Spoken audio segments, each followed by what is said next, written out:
Good evening, everybody. I remember when I first encountered Agnès Varda's work. I was a graduate film student in the 1990s, voraciously devouring films that reflected how I lived and how I wanted to express my life and art. I love directors with great passion and with great vision. The early guys, you know, the studio guys, the foreign guys, the experimental guys, and the French New Wave guys. Then I saw a movie called Vagabond at the Anthology Film Archives downtown. It was eye-opening. It was a revelation. Now, I had rarely seen movies made by women. Most of us hadn't.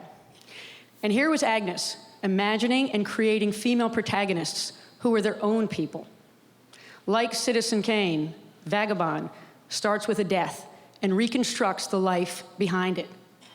But in contrast to Kane, a rich, old mogul and a man, the protagonist, Mona, is a woman, like I had never seen before on screen. She was young, she was poor, she was unbathed, and she was a drifter. She is not interested in being part of the establishment, and more radically, she is sexual on her own terms. She fucks men.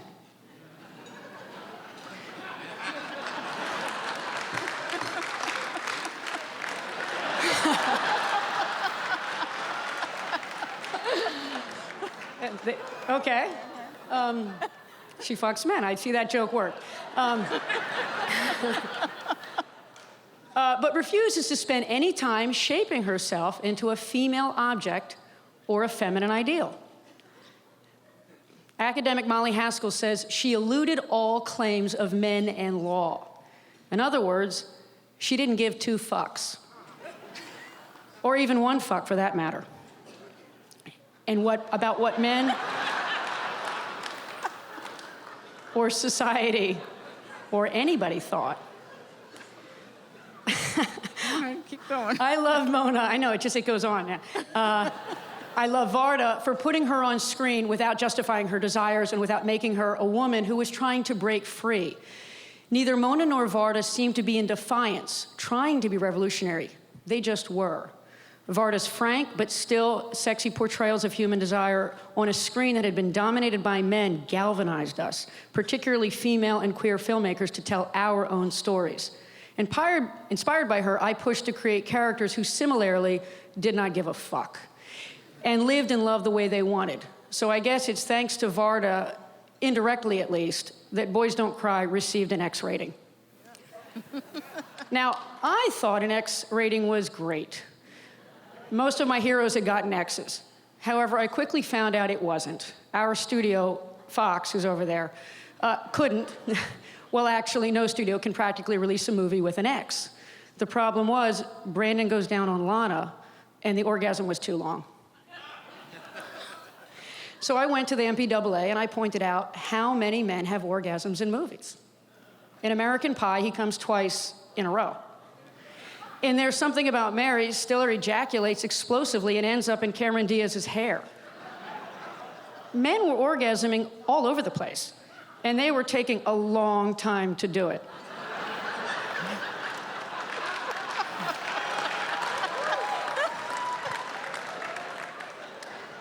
So why couldn't we have a long female orgasm?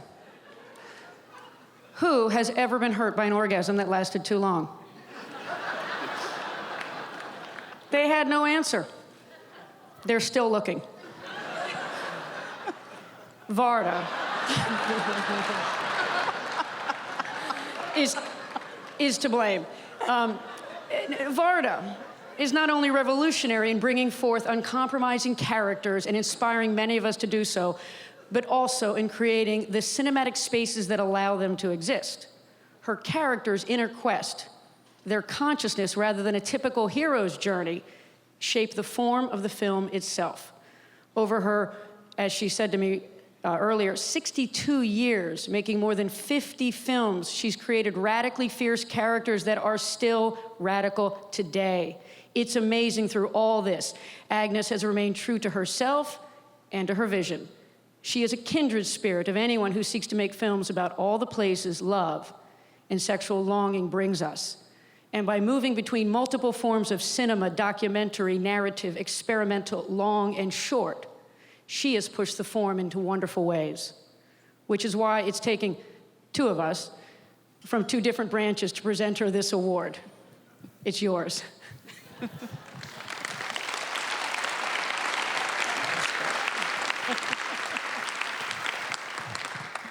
Well, sadly, we don't have a lot of orgasms in documentaries, but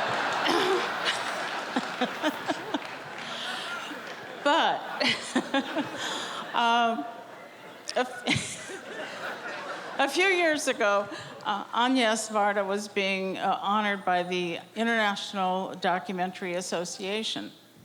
And my dear friend Lynn Littman asked me to work with her to edit a tribute reel. And Lynn had been a friend of and colleague of Agnès since the late 60s, when she worked as her assistante in Hollywood.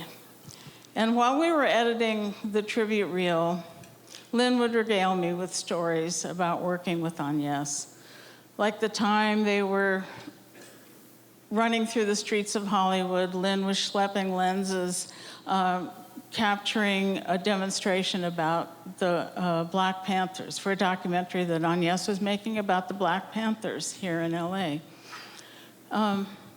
Lynn said that the reason no one ever complained about long hours and unconventional tasks was that Agnès herself worked longer and harder and more unconventionally than all of us put together. Editing that reel was just a wonderful crash course in magical filmmaking. It was so powerful. The poignancy, the humor, the joy, and the love. Every frame of Agnès' work was a work of art. And I think that probably stems from the fact that she began as a still photographer. But the way that she saw the world and the way she captured it and gave it to us, one documentary that she made in Cuba, Salut les Cubains, was created from 4,000 black and white stills that she shot in Cuba. And I have a producer friend, Elisa Namias, who describes Agnès as a revolutionary artist.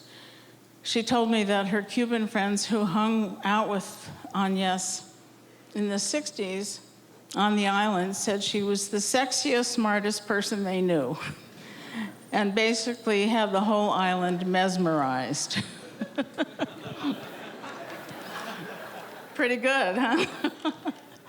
But one of my favorite documentaries of all times is The Gleaners, and I.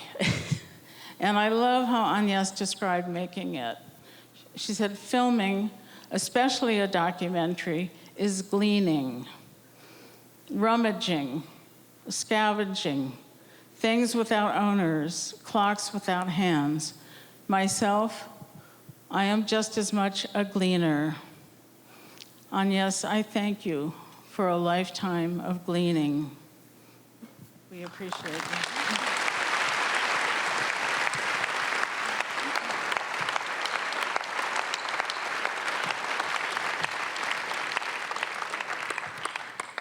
Agnès, on behalf of the Directors Branch and my fellow governors, Steven Spielberg and Michael Mann, and the Documentary Branch, and Kate's fellow governors, Roger Ross Williams and Rory Kennedy, we congratulate you.